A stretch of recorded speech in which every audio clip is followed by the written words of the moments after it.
What's going on, guys? Aarava here. Small video today because Codemasters have finally revealed the box art for F1 2017, and they've also unveiled the two next classic cars that will be adding to the lineup for obviously the load of classic cars in the game coming out in August the 25th. But this is the box art you can see on screen. This is the main box art, which will feature Lewis Hamilton, Sebastian Vettel, Fernando Alonso, and Verstappen. Alonso just kind of looks happy to be there, to be honest. But yeah, pretty nice box art. You obviously got the Ferrari, Mercedes, and Red Bull cars on show there, and they've got different, obviously, to the actual faces. You've got Hamilton and Vettel in contrast to Kimi and Bottas's car there on the grid, and I believe that's Ricciardo's Red Bull. That's the main cover art, so that'll be for kind of the main, UK, most of Europe, I'm guessing, and anywhere that's not covered by the specifics, and the specifics are in the Americas, so to kind of, attain to, obviously, the Brazilian fans, Mexican fans, they've got Felipe Massa and Sergio Perez on the box art. Obviously, for the Australian cover, you got to go for the Australian on the grid, Daniel Ricciardo there, smiling away on the right-hand side in place of Max Verstappen.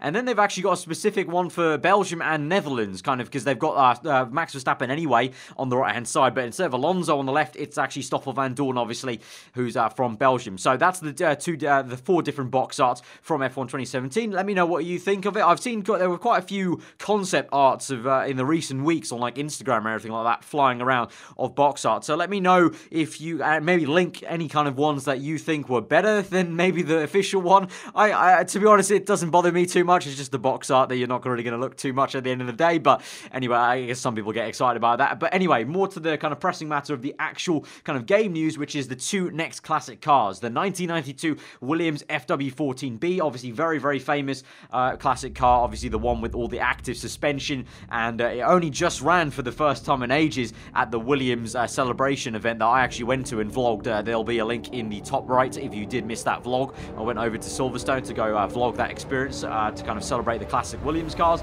and that was one of the cars that ran there for the first time in a while. Obviously then a record-breaking 9 wins in this season, a dominant car in Formula 1. And then the second car is going to be the 1996 Williams FW18, the most successful car of the 1996 season, winning 12 out of 16 races. So 2 new Williams added to the lineup. So that is in total 8 cars that have been revealed. If you have missed the news and you don't know them all, I'm just going to list them off right now. We've got the 1988 McLaren MP44, obviously Senna's McLaren. 1992 Williams F14B. 1995 Ferrari 412T2. The 1996 Williams F1418. The 2002 Ferrari. The 2004 Ferrari. The 2007 Ferrari. Many Ferraris. And then the 2010 RB6, the Red Bull car. So that leaves 4 cars still to be announced in the coming weeks, according to Codemasters. So we'll see what they are. I can't actually... I should know the rest of the 4, but I've completely forgotten. Obviously, I went to test the game early, but by this point, I've forgotten what the other 4 are. So I genuinely don't even know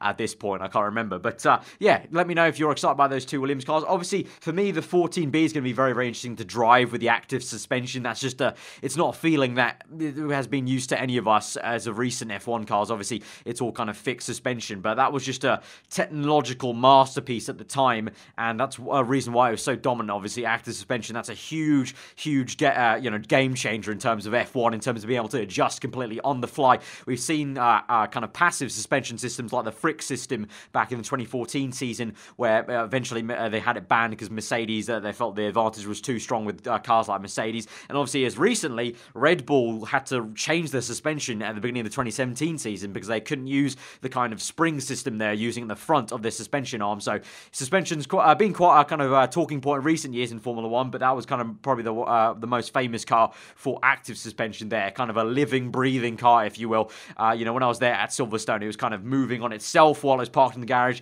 Very, very odd sight to see. But yeah, that's been the small little video on F1 2017. The box art has been revealed. Again, let me know what you think of that. But that's been the small video. Hope you guys did enjoy it anyway. Leave a like if you did. Let me know what you thought about all that good stuff. If you're new around here, then do get subscribed for weekly Formula 1 content. Also, if you didn't know, F1 My Driver Season 6 is kicking off later today on the channel, so keep your eyes peeled out for that. I'll see you guys then. Goodbye. Hope you enjoy the rest of your day.